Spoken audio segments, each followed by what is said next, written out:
Shalom, selamat pagi untuk Bapak Ibu Guru. Sekarang saya mau mempresentasikan tugas saya PJOK dengan materi renang. Sebelum itu, perkenalkan diri saya, yaitu nama saya Rika Matira dari kelas kelas 1. Sekarang kita bermula dari awal, yaitu kita harus mengetahui apa itu berenang. Oke, berenang adalah gerakan yang dilakukan oleh manusia atau hewan sewaktu bergerak di air dan biasanya tanpa perlengkapan buatan. Berenang bisa menjadi kegiatan rekreasi dan olahraga. Berenang juga keperluan rekreasi dan kompetisi dilakukan orang di kolam berenang. Sejarah olahraga renang tuh gimana sih? Oke, kita simak di slide kedua. Perlombaan berenang dimulai di Eropa sekitar tahun 1800. Sebagian besar perenang berenang dengan memakai gaya dada. Renang menjadi salah satu cabang olahraga yang dilombakan sejak Olimpiade Athena 1896. Nomor renang putri dilombakan sejak Olimpiade Stockholm 1912. Sejarah olahraga berenang yang ketiga yaitu pada 1902. Richard Cavill memperkenalkan renang gaya bebas. Federasi Renang Internasional dibentuk pada 1908. Gaya kupu-kupu pertama kali dikembangkan pada tahun 1930-an. Pada awalnya gaya kupu-kupu merupakan variasi gaya dada sebelum dianggap sebagai gaya renang tersendiri pada 1952. Oke, kita selanjutnya slide keempat.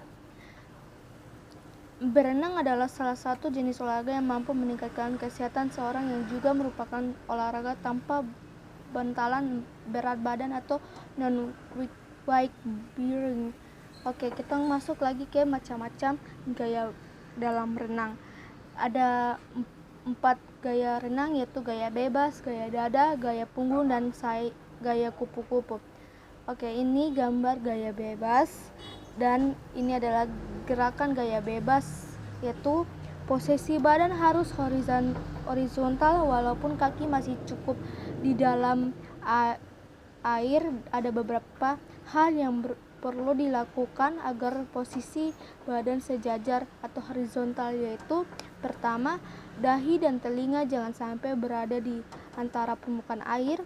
Punggung dan pantat sedikit berada di atas permukaan air. Otot-otot perut dan leher relaks. Selanjutnya, gerakan gaya bebas. Gerakan kaki pada renang memberi dorongan ke depan, mengatur keseimbangan tubuh. Adapun cara melakukan gerakan kaki pada renang gaya bebas adalah: yang pertama, gerakan kaki dimulai dari pangkal paha sampai dengan ujung kaki. Yang kedua, pada waktu gerakan kaki ke bawah harus disertai cambukan dari pergelangan kaki. Yang ketiga, gerakan kaki ke atas dilakukan lemas atau rileks, jangan sampai keluar dari permukaan air. Yang keempat, gerakan kaki ke atas dan ke bawah dilakukan secara bergantian. Kita masuk ke gerakan gaya bebas lagi. Selanjutnya, gerakan menarik atau pull. Dari posisi lurus ke depan, lengan ditarik silang di bawah dada dengan siku dibengkokkan.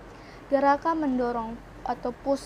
Setelah siku mencapai bidang vertikal bahu, dilanjutkan dengan mendorong sampai lengan lurus ke belakang.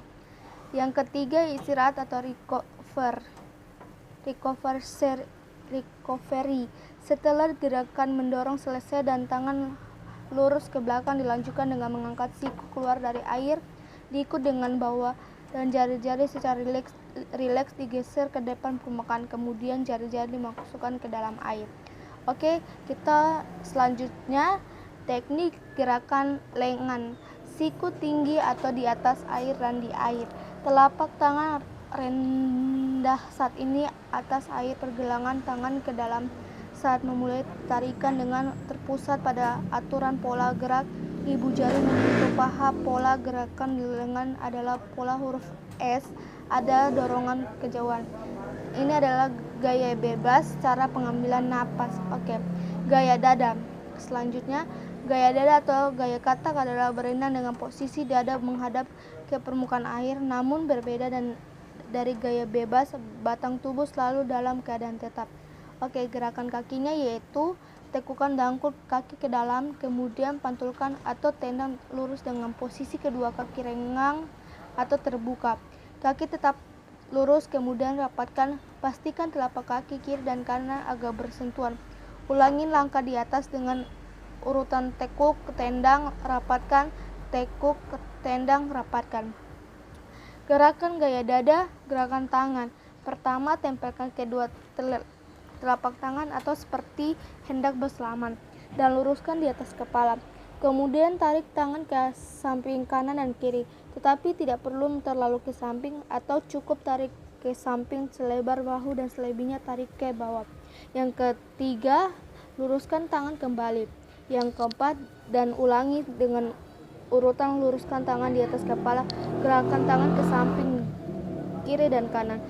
Yang slide ke-16 dengan gaya kupu-kupu, yaitu gaya kupu-kupu adalah salah satu dari 4 gaya renang yang diperlombakan dalam olimpiade. Karena gerakan kakinya, gaya ini juga dikenal sebagai gaya lumba-lumba atau dolphin. Gerakan gaya kupu-kupu yaitu pertama di teknik gerakan kaki. Posisi awal kaki dan paha dengan posisi lurus, dengkul tidak boleh ditekuk, juga kedua telapak kaki dalam posisi agak berdekatan atau agak rapat satu sama lain. Yang kedua, kemudian gerakan kedua kaki secara bersamaan sedikit ke atas permukaan. Yang ketiga, kemudian jatuhkan kedua kaki secara bersamaan ke bawah sehingga memunculkan dorongan ke depan dan pinggul akan terdorong dan naik ke depan. Gerakan gaya kupu-kupu atau teknik gerakan tangan. Posisi awal kedua tangan diluruskan di atas kepala atau kedua telapak tangan berdekatan, tapi tidak perlu menempel satu dengan yang lainnya. Kemudian tarik kedua tangan ke bawah secara bersamaan, terus tarik sampai ke belakang. Kemudian angkat kedua tangan secara bersamaan keluar dari permukaan air dan ayunkan kembali ke depan. Gaya punggung. Oke, renang gaya punggung merupakan gaya yang paling berbeda dengan yang lainnya karena kita dengan posisi wajah menghadap ke atas sehingga kita tidak bisa melihat di depan. Teknik gerakan kaki yaitu kaki kanan dan kiri digerakkan naik turun secara bergantian atau seperti orang yang sedang berjalan atau seperti gaya bebas tetapi dengan posisi wajah menghadap ke atas. Yang kedua, gerakan digerakkan bergantian dengan cukup cepat agar arah renang Anda tidak melenceng atau berbelok. Teknik gerakan tangan di gaya punggung yaitu pertama, posisi awal satu tangan lurus di atas kepala. Yang kedua, kemudian langsung mengayuh ke belakang menuju pinggang. Yang ketiga, kemudian angkat keluar dari permukaan air dan kembalikan ke posisi awal. Yang keempat, lakukan hal yang sama dengan tangan yang satunya. Yang kelima, jangan tangan kiri dan kanan bergerak secara bergantian. Ketika tangan kiri keluar dari tangan air, tangan kanan masuk ke dalam air, begitu seterusnya. Oke, manfaat renang yang pertama yaitu membentuk otot. Yang kedua, meningkatkan kemampuan fungsi jantung dan paru-paru. Yang ketiga, menambah tinggi badan. Yang keempat, melatih pernafasan. Yang kelima, membakar kalori lebih banyak. Keenam, menghilangkan stres. Terima kasih, Tuhan Yesus memberkati.